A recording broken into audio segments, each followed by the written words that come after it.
Welcome to the critique. So today we're looking at a defense of Ben Shapiro, specifically digging into that whole situation with Candace Owens, Megyn Kelly, and the claims around Erika and Charlie Kirk. Yeah, it's a really tangled political situation, and you can feel the frustration in the material, this idea that an obvious implication is being, willfully ignored. But frustration alone doesn't always make for a persuasive argument. Exactly. We should probably just jump right into how we can refine the delivery to really match the strength of the evidence here. Absolutely. So let's start with that, with how the message comes across. The first major opportunity here is about controlling the rhetoric to maintain persuasive authority. Okay. Because the relentless use of this highly charged ad hominem language, it actually ends up hurting the credibility of the core logical argument you're making about Candace Owens' conduct. Right. I saw that immediately. The script goes to some really extreme places with the labels. Psychopath and a narcissist, dingbat, and quoting her critics, calling her the absolutely appalling scum of earth. Look, the passion is there, no doubt, but that kind of extreme vocabulary, it creates a distraction. It really does. It risks turning off listeners who are coming for, an objective breakdown. It just pulls the focus away from the actual evidence you've gathered, which is rock solid. Yeah, you've done the hard work. You have the receipts on her history, her statements. So the goal should be to get the listener to arrive at that conclusion about her character on their own. Let the evidence lead them there. Exactly. So my suggestion is to really recalibrate the tone. Focus laser-like on describing her actions and her statements. Call them logically inconsistent, willfully deceptive, whatever. Just let the evidence be the star. So we're trading some of that emotional heat for analytical rigor. It's about making the criticism feel smarter, not just louder, using a scalpel instead of a hammer. 100%. So for example, instead of just repeatedly calling her a psychopath or a grifter, you focus the language on her actions. Call it rhetorical misdirection or strategic ambiguity. Okay, so let's make that concrete. When you bring up her playbook, the one you mentioned she used with Bridget Macron. Right. Instead of just saying she's a manipulator, you use the really specific evidence you found, like the historical comparisons she made or the language about a hostile takeover. You lay it out like Owens' use of X language aligns perfectly with her established playbook of Y. And here's the proof. Yes.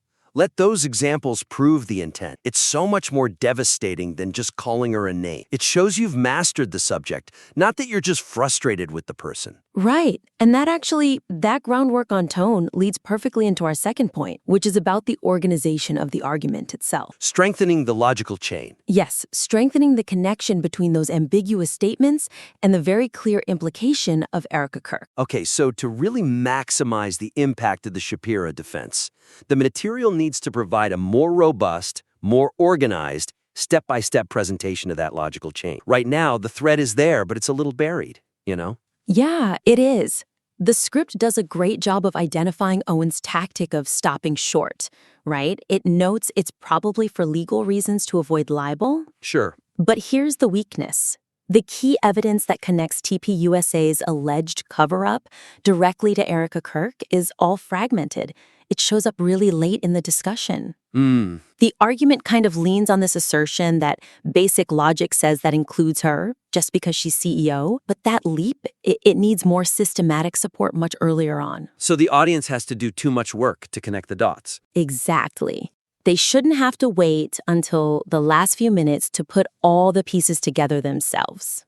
So what I think we need here is a dedicated section, right up front, one that methodically maps out her indirect accusations to create what feels like an undeniable conclusion for the listener. Building that unavoidable inference. Yeah, we have to clearly lay out the circumstantial points she raises and then show how, when you put them all together, they point directly at Erika Kirk's involvement. It makes the inference feel less like a theory and more like the only rational outcome. So let's talk about how to sequence that. I think you need to group the key points right at the top, just after the intro, instead of scattering them.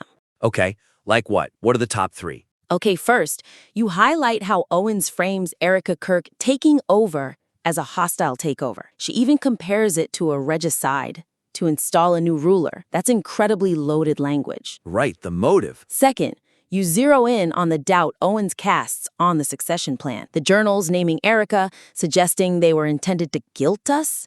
that immediately puts the official story in question. Undermining the cover story. Okay. And third, and this might be the strongest piece, is when Owens claims they're lying about the phone calls. Specifically, that call to Erika that happened within a minute of the shooting. The material itself says this directly implicates Erika. Timing. Wow. Okay, so motive, the suspicious cover story, and the physical timing. Yes. Grouping those three things together right at the top, it completely strengthens the logical case. It tells the listener, here is the undeniable pattern Shapiro was talking about. And then the rest of your defense just becomes unpacking those facts. It moves the entire thing from an emotional defense to a forensic, evidence-based one.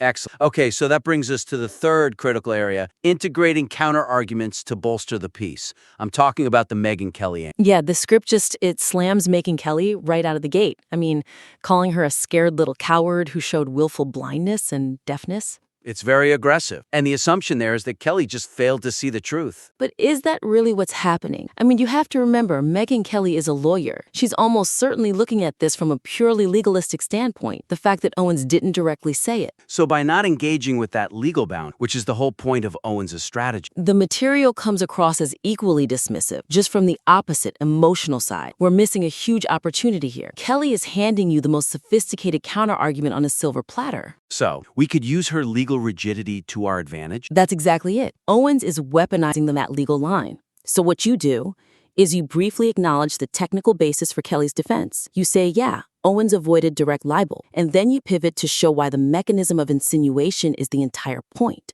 Oh, that's smart. That's really smart. You turn her strongest point into proof of Owens' deception. Yes, you show that you've considered and overcome the most sophisticated objection. You demonstrate that the very thing Kelly points to as a weakness, the lack of direct language, is actually the core of the whole strategy. So you could frame it by saying something like, Kelly may be technically correct that Owens avoids the line of direct, actionable libel, and that's precisely why her legal team tells her to stop short. And then you follow with, however, this defense proves that legally protected ambiguity is the precise mechanism of the smear. Right. And that just elevates the whole defense of Shapiro. It moves the conversation beyond did she say it to what was the intent behind the way she didn't say it. Absolutely. And once you've established that, then you can point to the specific rhetorical devices she used to pull it off without liability. You mentioned the LBJ JFK, which is huge. An LBJ comparison in the context of a sudden tragic death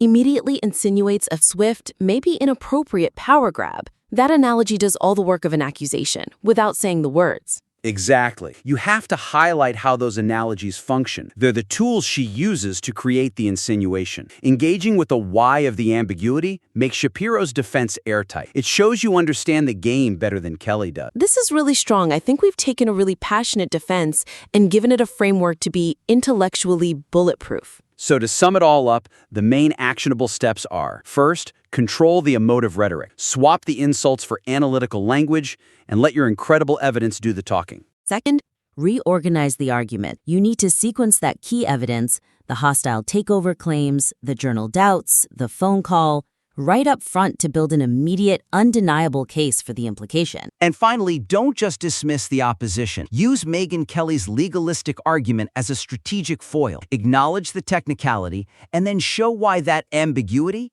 is the smear, which makes your defense of Shapiro just so much more robust. You've got the receipts and a brilliant logical core here. All it needs is that analytical discipline. Refine the material based on this feedback, focus on that structure and tone, and please send us your next iteration for a follow-up. We'd love to see it.